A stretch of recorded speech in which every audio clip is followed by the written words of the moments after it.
Hello there and welcome to another episode here on the Green Living Chat. My name is David and today we are bringing you an interesting conversation on our Industry 5.0 segment. We are speaking to a man who believes that a wasteless world is possible.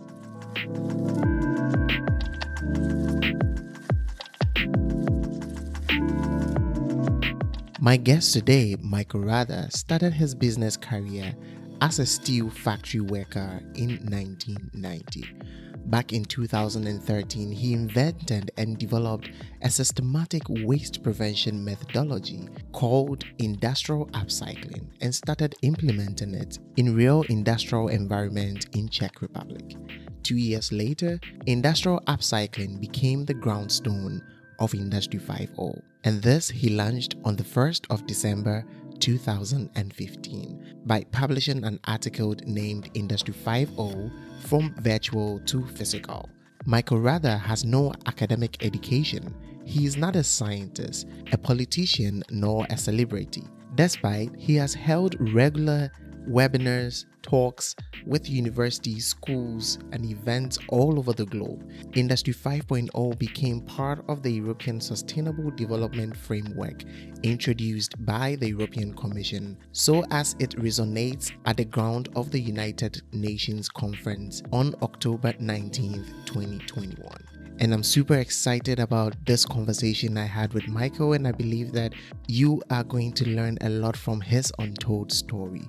Michael's story of over 30 years of rich business experience has never been told, and today I'm super excited to bring you this conversation where we dived into his life growing up and the experiences that he gathered whilst growing up. We dive into how he got introduced into the logistics industry, how he identified the problem in the industry and what needed to be changed, and how he ended up establishing Industry 5.0 based on industrial upcycling. So let's dive into this conversation, which is part one of a two-part series. Here we go.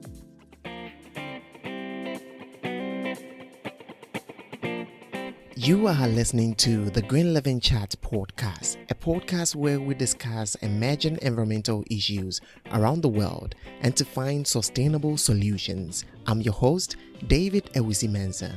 We use this platform to support environmental-related initiatives, researches, and projects. This podcast is brought to you by EcoWamet Solutions in Ghana with a mission to going back to green. So join us on this train with new episodes this and every Sunday. Here we go.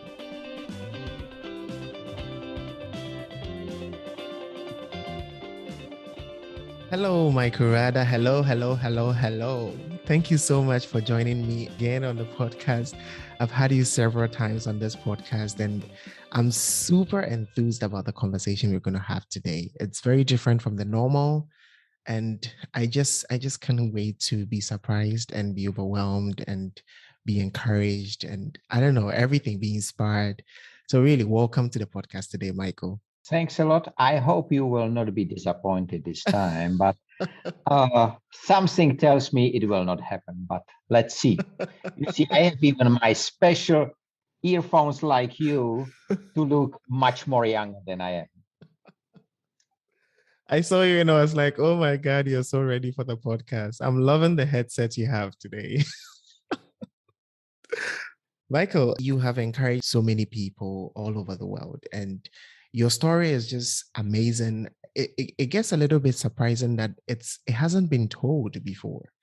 And today I really hope that we can dive into it, get more insights into how you grew up and how the journey has been for you, what you have learned along the way. So many things. I really have so many questions to ask you today. And how was your day today? So starting at 4 in the morning was quite a common thing because I have to talk with people in Asia and in Australia. Then I prepared some work for the two of the projects we are running in Czech Republic, preparing the accounting as well, because there is no accountant. Then preparing for these questions. And I have started 2 more blogs today, or blog entries, because something came to my mind. And recently there has been the election in Czech Republic. and our president is generally in a hospital. So a lot of changes is happening. So I'm trying to balance the local, global, and personal things together. Okay, so someone might be wondering, who is this guy we are talking about here? I'm sure you've heard a little bit of who Michael is in the introduction of this podcast episode, but Michael, in few words, who are you? I need just one. I am human. I don't feel any extraordinary man. I am a simple man, and I say it. I have no university degree, just a simple man, just an ordinary man with one and simple aim. And this is to build wasteLESS world. That's all what I am following for the last 8 years. And the previous, what we will talk about, my experience helped me to do this. You know, you had an interaction with one of my friends, and the person tested me later and he was like, David, do you know Michael Rada? And I was like, oh, yeah, I work with him. And he was like, why? Why does he say he's human? We know it. And I was like, you just got started. Michael is just so inspiring because, you know, this simple title of yours, it is just inspiring because everyone knows we're human. But at the second thought of it, it clears every other thing that we fight for. Let's get deeper in the conversation today. Michael, your story, as I said earlier, has really not been told. And I really want you to tell us how it was for you growing up. Where were you born? How was it growing up? You can remember, who are your parents? I know you post a lot about your grandfather. He's an amazing guy, and I think he has had a lot of impact in your life. But can you tell us a story behind how you grew up? I will try, but it will be difficult for the 15 years of my life. Because, you know, I have with 4 or 5, I have started a speech disorder after some turbulence in a family which resulted with the divorce of my mom from my father. And there I generally started my speech disorder. And for almost or more than 15 years, I have a quite a strong speech disorder, going to doctors and so on, but nothing helped. And what was interesting, when I started to work, I visited a man who make a so-called white hypnosis. It's a hypnosis, and generally he can close some of the memories in your head. And the doctors has not been able to cure my speech disorder for 15 or almost 18 years. He was able to do it in 1 hour session. Wow. There was one issue. He erased my memory.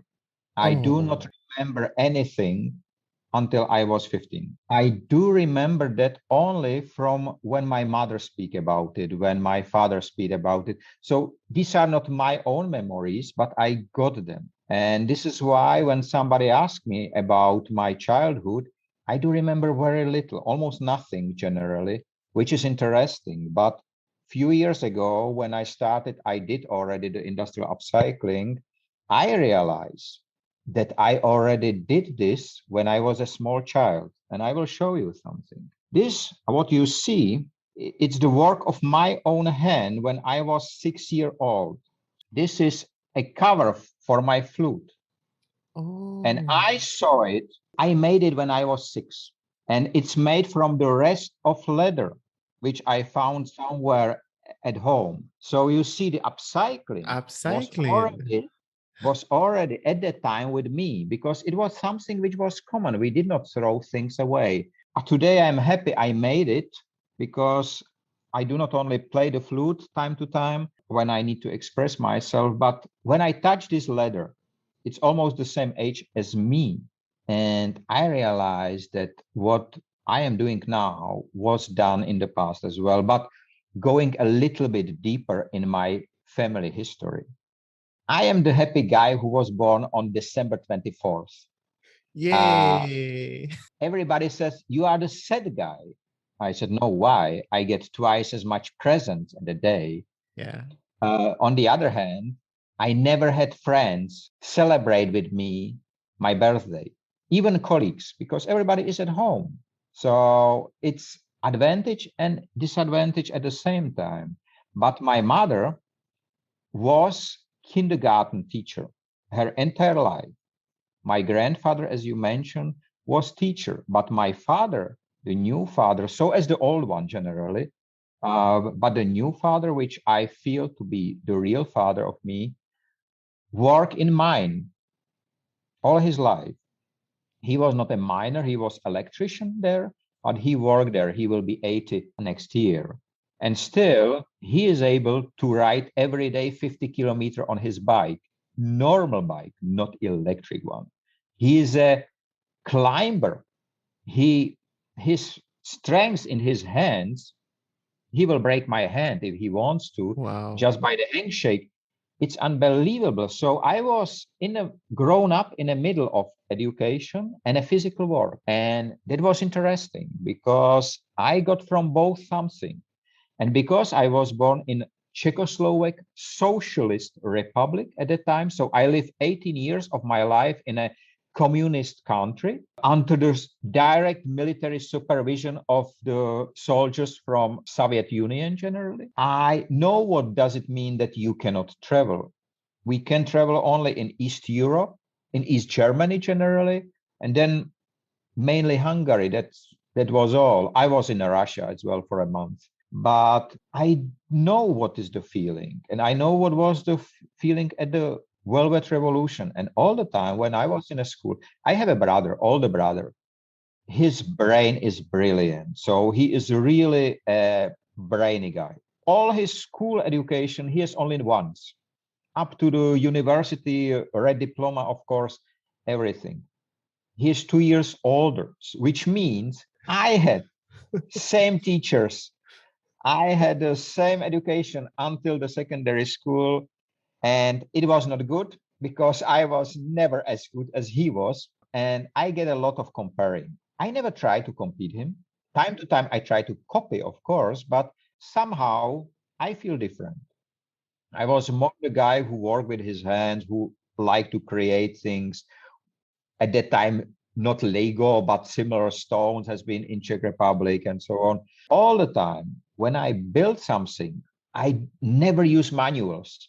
All the time, I have my imagination and build it up. And that somehow influenced my brain. Same as a second feature, I was all the time multitasker, long time before this work existed, because when I try to learn something for the school, I have to have a radio on because there was no internet and a radio on, read a book, and maybe paint something. And at the time, I was able to learn something. So I need 3 to 4 inputs to be able to get correctly. It's somehow called in psychology, I don't know, generally, it's a multitasking way. And this was with me for a long time until I was 40. Then I have to change it to something different, which I have developed. Maybe we will came to it later. So my father was a very sporty guy. He teach me climbing, skiing. We've gone to waters, a lot of tourism. There was no internet, so we spent all the time outside playing with the other kids, and it was great. So I think that my childhood, and I never feel limited by the speech disorder. It was unpleasant, but I never feel really limited. But what was interesting, that generally the first, when I start to completely erase the worries about, was not this white hypnosis things, but it was the time when I was a guide on a castle built 1120, I think, something like that. So, and I was living on the castle, directly on the castle, which was interesting. My key was about 20 centimeter big, so that was a key from the main gate. But when it closed, I can say my home, my castle, because I was the only one on this On the castle. side, yeah. And it was interesting because I was a guide in German and English, and I was never good in grammar. Even the Czech grammar make me a trouble. But I have learned there that the people will apologize the grammar if the story will be interesting, if you will be really speaking the right way. And that was for me the first time when I eliminated generally this, I will speak wrongly, better not to speak at all. I completely cut it out and then helped me this doctor generally additionally, and it was great. I'm just getting super excited about this story. Michael, we can see from the trend in that growing up, there are some things that it came with you naturally, right? I also know that you speak quite a couple of languages. How did these come in? That's interesting. So I did not mention that my grandfather has teach general languages. He is speaking, I think, 7 languages, or he was speaking. He was able to learn a language, the basic of a new language, in 1 month's time when he needs that. And somehow we say in Czech that we have the brain. So generally, I have similar. For example, my German, which is quite interesting. I have learned only for 2 years the very basic on the grammar, but I was watching a German TV. This was the only one which we generally I can watch from the outside world behind the iron curtain. And one day I realized I do understand what they say. Simple so. Later on, I have friends there and so on. So it improved. And then my first job was with Schenker, which was a German company. What was strange, I was at the time when I joined the company generally, I came after 1 year when I was an au pair in UK, one of the very first male au pairs in UK. Even the Sun wrote about me. I make an interview. It was crazy because until then only girls do this job. But I was, for me, I feel very good with children. So I like to educate. This is the influence of my mother generally. Yeah. And I said, okay, when I do not want to work in a steel factory, which was my very first job, the official one. So I went to UK and make an au pair. I have 40-year-old girl and 8-year-old boy generally at the time. And what was interesting, the lady who hired me was single. So the article was Playboy or toy is coming from Eastern Europe for single women, and something like that was written in a Sun. It was quite funny. But when I came back after 1 year, I was speaking fluently English. I have no certificates, but I was speaking fluently. But at that time, when you should be hired for some role, generally you have to have a certificate. Yeah. The people do not ask you to have do you speak English? No, they ask you, do you have a certificate? And I have none. So it was quite disappointing for me. But Schenker was quite open, and the first discussion over the phone was with one of the senior managers who was a German. And I did understand every single word, but I was not able to speak with him in German at the time, because after 1 year not speaking German, it was quite bad. But he was quite open. He was one of the best bosses I ever had, experienced guy in logistics. And so I worked there for 5 years, jumping from the basic up to the top after I started, because it was, again, I started with a typewriter, not computer, Wow. and calculator. And I was in a so-called groupage sales, which means at the time, there was no European Union and single currency. Every single country has their borders currency. And if you calculate the groupage, which was from 100 kilo to 1,000 kilo, so 9 prices, you have to make all these recalculations and exchange rates and everything. Yeah. And it spent for one offer about 45 minutes. Then the first computer came. I have touch computers at school. The first computer in the school was called IQ 151, and it was really the IQ of the computer. So, and at that time, the CEO bought few computers for the company with the very first Windows and very first Office, such as thick English manuals.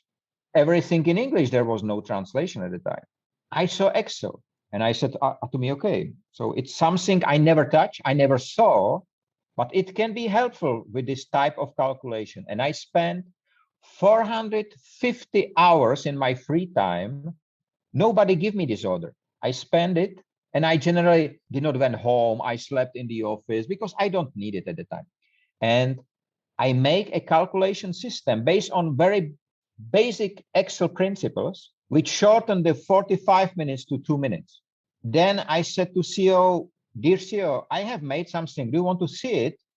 And he said, okay, some new guy came and I show him. I was waiting for the first calculator 3 months.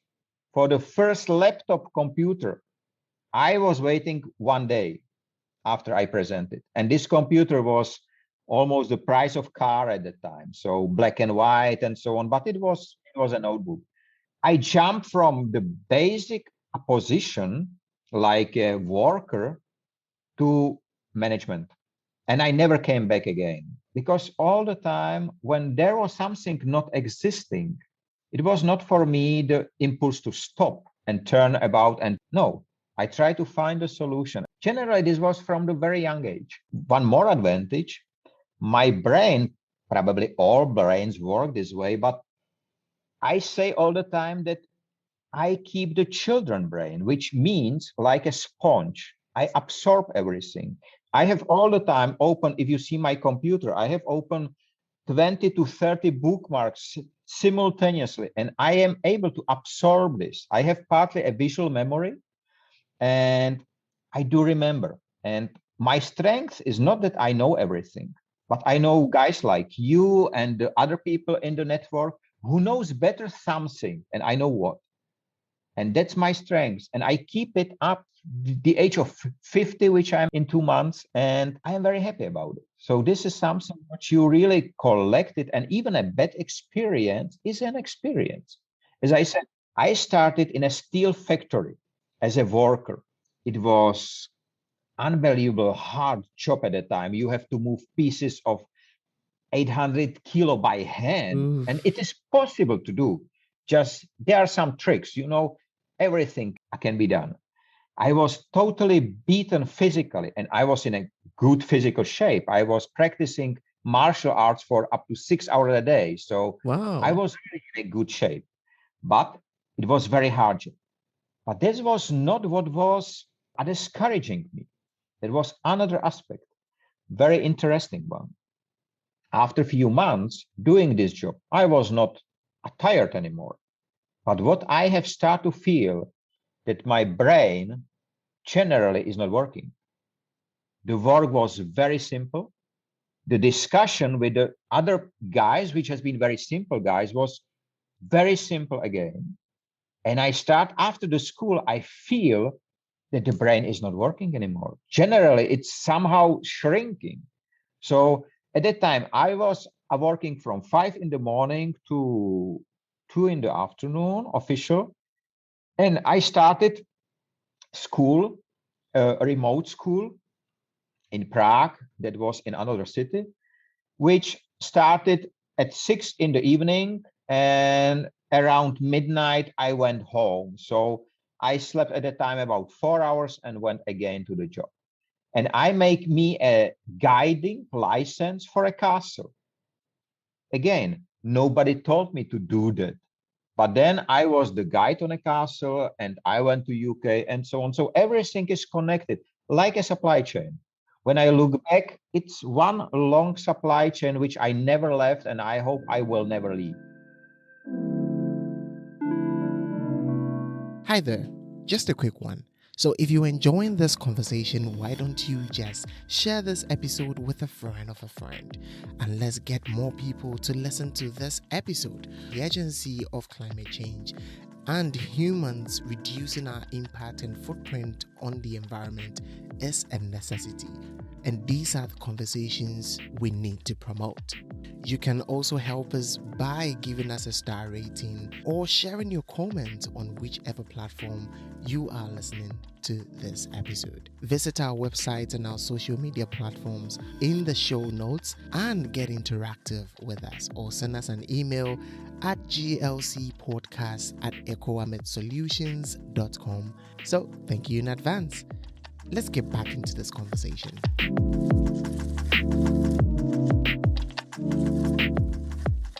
The story just keeps getting interesting. Michael, there was, I think, one of the main reasons why I really wanted to have a conversation with you, which maybe probably I didn't mention to you earlier, was there are a lot of things that are going on right now in the world. And I feel like this generation is getting things so easily, and it's making us become, let's say, a little bit of lazy people who do not want to work or use our brains to do certain things.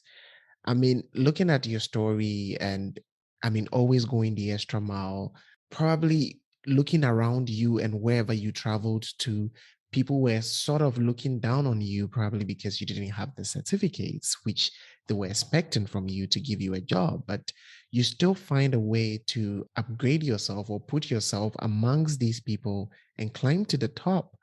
So, I mean, with all these experience putting them together, what would you say to, let's say, the young people? What advice would you give to the young people of this generation, that what is very important in life, or what do you see to be very important in life, that we should take it more and more serious than, playing on social media, and that's all we know to do? Before I answer, I will share with you one experience from a packaging conference a few years ago where I was a speaker too. There was a guy who generally analyzed the behavior of people. And there was a discussion, or his topic was social media and young people. So again, almost everyone in the audience has been a people of my age or slightly younger. So we know he will speak about our children. And he said, and I will never forget this. Do you know these kids? They are sitting with their mobile phones in their hands. And everyone in the audience said, yes. And then he said, and they are only watching the YouTube and other. And do you know that 1 minute of YouTube can deliver same content as reading 2 books? And we stay astonished because we never thought about it. We never. But that's effect generally because the video, the content, book is just reading. So reading, and then you have your imagination. But the video is like voice and sound and visual aspect. So you put all together. And in fact, the volume of information is much bigger than if you just read.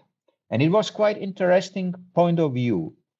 On the other hand, the first question we had, okay, but this is about the content. Do they choose the right one? And here I came to your question. What I will advise is not to copy anyone. Be yourself, because if you will stay yourself, you will not be copy of anyone else. And even if you try to be a copy of someone, One Direction or whoever, it doesn't matter. You will never be able to be this person. Even if you cut his head and you put it on your neck, it will not work. If you put the lungs in your breast, it will not work. Simply, it does not work. So you can be original. But if you have this and you just look at the others and say, I would like to be like him, sorry, you will never reach it. This is instruction. And one quite interesting experience again, when I was, this is 3 years ago generally, so I was 47 at the time, I realized that I am addicted to my smartphone. I learned that after upgrading the Android, and there came the evidence how much time I spent online or on the device, connected to how many times I opened the device just to look at the screen. At the time, I was opening it 345 times a day. Look at the evidence, you will be very surprised. So 300, and I said, no, I am addicted. I said it to myself, so nobody have to say to that. So I said, okay, what I will do, and I make one very special thing with many of the youngs, one probably cannot do. I get to my cupboard. I found my Nokia 631E, which is quite interesting. This is the only phone in the world in a history of phones which has been the best business phone for 3 years after I landed. 3 years. I have it in the cupboard for more than 10 years. Wow. What I did, I switch it on, and you see the battery? It's still full. I switch it on after 10 years, and the battery has 80% of battery. And I said to me, okay, if I do not want to be addicted to that, let's use this mobile as my main phone for 3 months. The issue, in here, you can have only 99 contacts. In here, I have 3,500 contacts. So I carry both, but I use this as a phone book and of course as a camera, but I use this for phoning and listening and sending messages. In these 3 months, this phone, which since then I call wise phone, this is a smartphone, but it's a wise phone, teach me what was wrong. What was the addiction? And do you know what it is? It's quite interesting. I was surprised again. The addiction came with notifications, because notifications are sold as your benefit. But in fact, notification bind you. This is your addiction. I switch all notification. And what was interesting, 163 applications notify me 3 ways. So you have to multiply this by 3. And this was the number of notification I get received. This is why I was opening it all the time. Just look what's new. I switch everything except of call, phone call, and SMS. All the other notifications are switched off. Do you know how many times I open it today per day? Before it was 356. Probably less than half. 6 to 10 times. Wow, that's lots of discipline. The rest was waste. Waste, which generally was, I was wasting my money with just looking at something which will wait. Because if it does not wait, I will not be able to help. But if it waits, then help. So my advice, don't let anyone, and even no device, to steer your time. Be you the one who decide when you would like to look at something, when you would like to check something, when you would like to do something. If as long as you do not hurt anybody, then it's fine. And even if you hurt yourself sometime by not being careful, and so it can happen. Trust me, I did martial arts with sharp weapons and so on. And if you cut yourself once, you will be very careful not to do it for a second time. So, of course, be careful, but don't look at window in your computer. Look at window out of your window in the wall to see what is the weather outside. I am very angry about this new feature of Windows 11, or what it is. Bottom on the bar, there is the temperature, and I don't know how to switch it off. I would like to switch it off because it's disturbing me somehow. I don't like it. So just another experience, which again, I collected. So be yourself. Don't hurt anybody. Just be yourself. I would like to see around me only originals. Here we come to the human part. Generally, before human, on my business card, what was not only the senior manager and business development manager and many other titles, but it was even a president on there, because I was a president of a company. But when I switched to human, and even having it on a business card, and when I, for the first time, stay on a stage in front of 300 people, and I started my keynote with the words, "Good morning, my name is Rada, I am human." Even now, I have a goosebumps on my skin because it's so strong message. Yes, very. And I realize when I join more and more conferences where the people speak about the artificial intelligence and the robots and everything, that I was predicting a time when there will be just avatars sitting in the room, because there will be no humans needed. And even on the stage will stay avatar. Generally, why they should do it, just to look like human being present. So it will be pretended humanity. But I do not want to live in this one. I am physical guy. I need to touch the things. I need to make it with my hands. And show me one single man from the young or old generation who will find his or her 40 years old tweet. Mm-hmm. You will know. Impressive. Not even that the tweet does not exist 40 years at all, but generally, you will not find your tweet 1 week old. Mm-mm. Because it's in a garbage called internet. We just discussed recently with one of the provider of the data centers. And I said, okay, there will be a lot of garbage. He said, do you know what means a lot? About 80 to 95% of the information we are storing, and the people never call again. So 80 to 90%. Wow. Are wasted. What a world we live in now. I think the advice you gave earlier to this particular question is so important.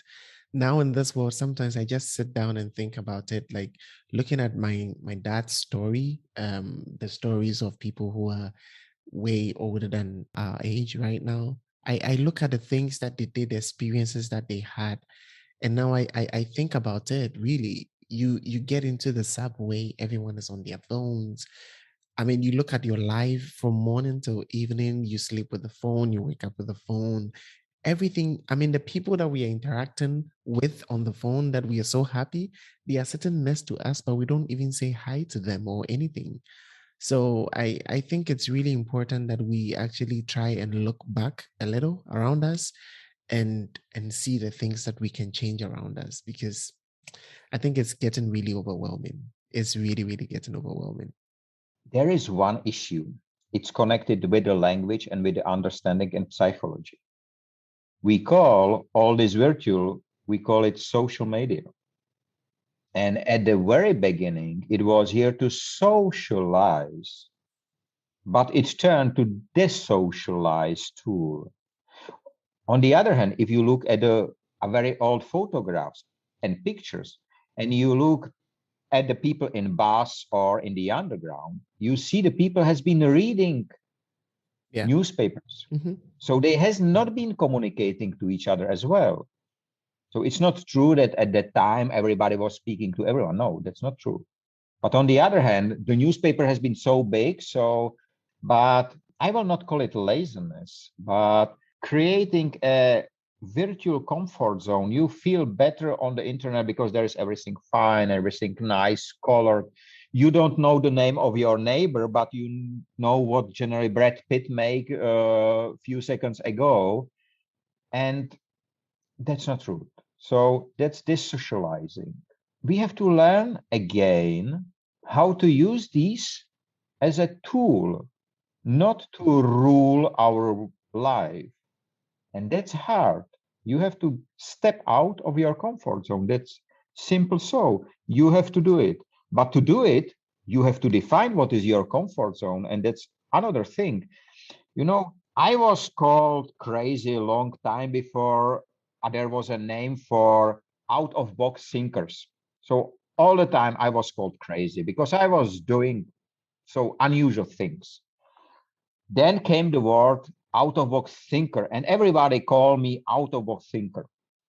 I was happy about because it was something new, and I can imagine, yes, that's something. But I think it was around 2015, I realized if you ask in a room full of people who is out of box thinker, everybody raise the hand. So you don't even see the box. How do you know that you look outside of the box?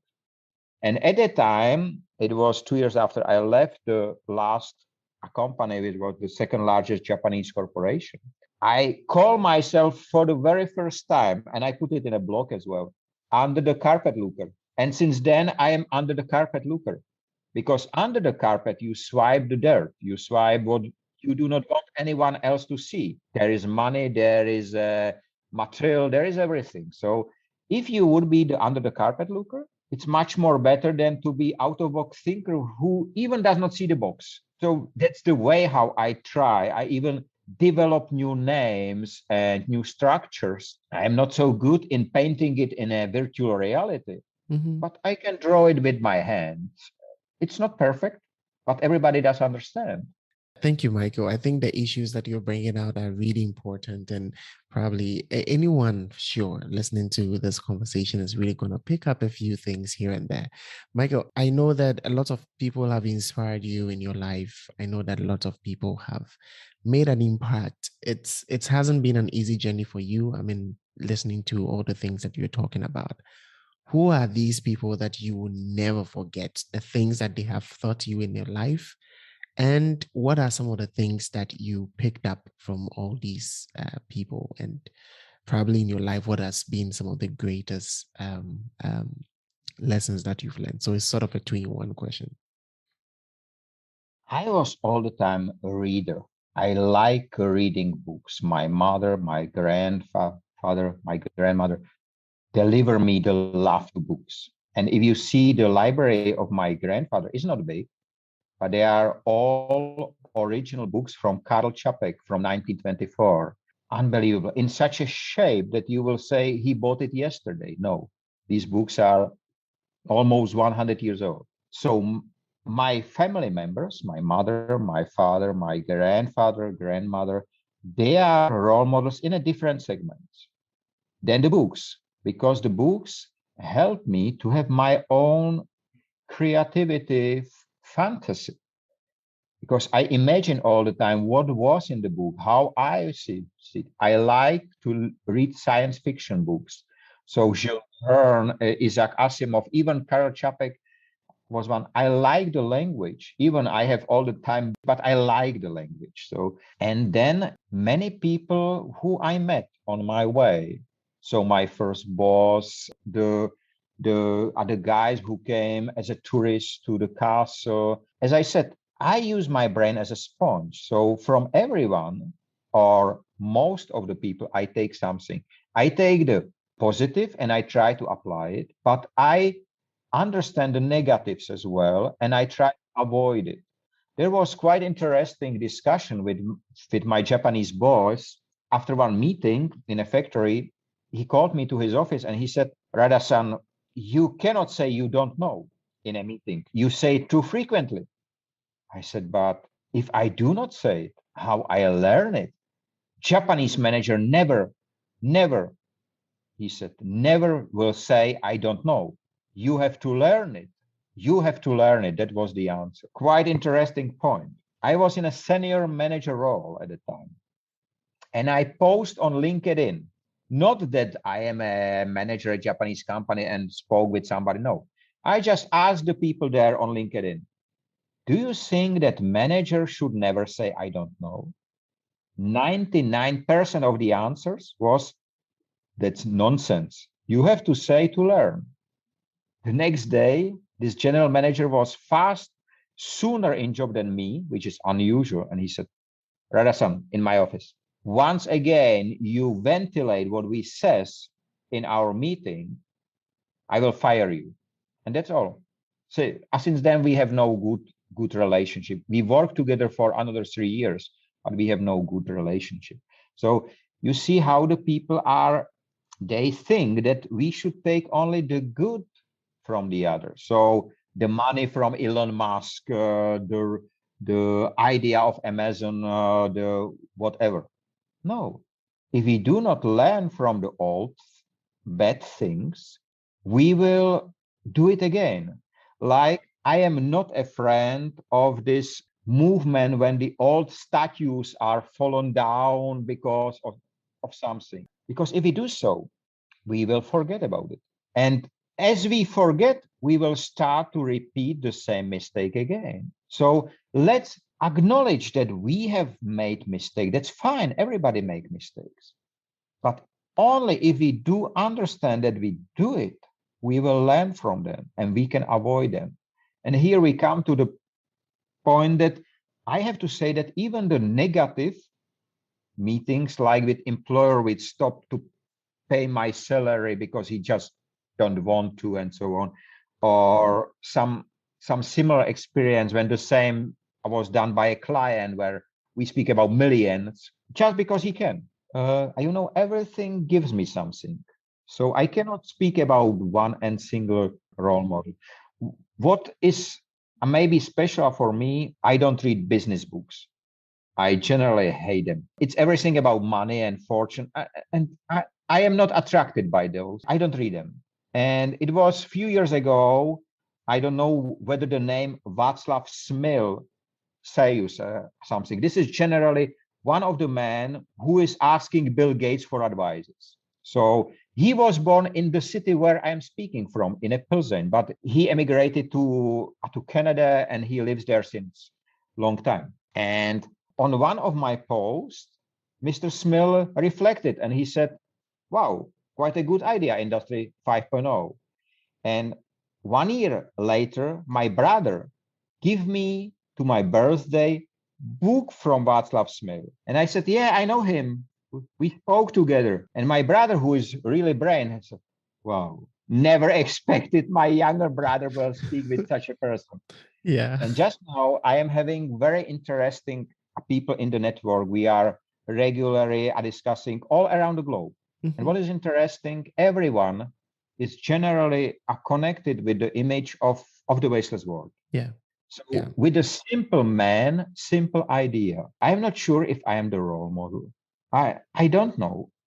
I don't feel like that. When I was a keynote speech on a conference of students of psychology, international conference, quite interesting. Until now, I don't know whether they call me as a patient there. I don't know. I was on the stage. I study a lot of at the time because every time when I prepare a keynote, I study a lot about the topic. And I found a Carl Gustav Jung speech from 1959. I recommend to everyone. And I would be happy if you put the link to this comment, because it's notes, really 1 hour of unbelievable speech, let's say. But what I have learned at the time was quite interesting. He said at the very last sentence of this interview is, the man cannot live meaningless life. And I realized that all what I did in my entire life, and as I am older, the meaning grow bigger and bigger. And right now it has a size of a planet. And what? It can have a size of a universe, because even there it's waste prevention needed. I am happy I was able to grow this way. And I will not skip any single step, even the bad memories. There has been hard times. I have nothing to eat or was struggling. So I stopped eating and just read the menus. And what was interesting, that after very short time, my brain turned, and it was enough to read about the food to be filled. I generally really completely overwork my way how I am eating or how I was eating at the time. And it was just enough to read about the food to be not hungry.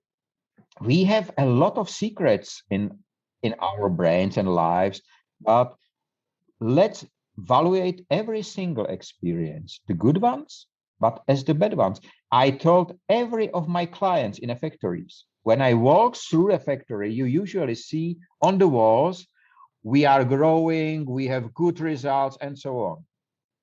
This is the worst thing which you can put on a wall if you would like to improve. Because if you walk around it, you say, okay, so why should I do something more or different? We are fine. And that's exactly related to politics, politicians, and so on. So, but I said, no, I put there the reality, before and after images. All the time, take before image on your phone before you change something. Because if you change it, your mindset completely generate the mind switch to the new. Take it as a standard, and you will see, if you do not do that, if you do not remember the old stage, the return to the old stage will be very short. But if you do remember, it will be quite a long time, and you will all the time think, okay, we are going back, so let's go up again. And this is one of the aspects which usually nobody speaks about, but that's the reality. This is how the brain works. So hold on to that thought. Michael is going to continue this story on part 2 of this conversation next week, where we dive a little bit deeper into how he entered into the logistics industry, the experiences that he gathered, and how it evolved into establishing Industry 5.0 towards building a wasteless world. Here's a little gist of it. My journey to logistics was quite short. I just found some old newspapers where I saw that it is almost 100 years old at the time already. So I said, okay, let's start. And my first boss, this German guy, generally, Dieter Adler was his name. He said something very special, which I will remember for all my life. Michael, do you know why I like logistics? I said, no. Why? Logistics is every day something different. And that's what generally is life about. You cannot predict everything. There is something different every day. Even the butterflies fly slightly different or whatever. Even you wake up with a slightly different mood. And it's all about logistics. And I remembered his words every day.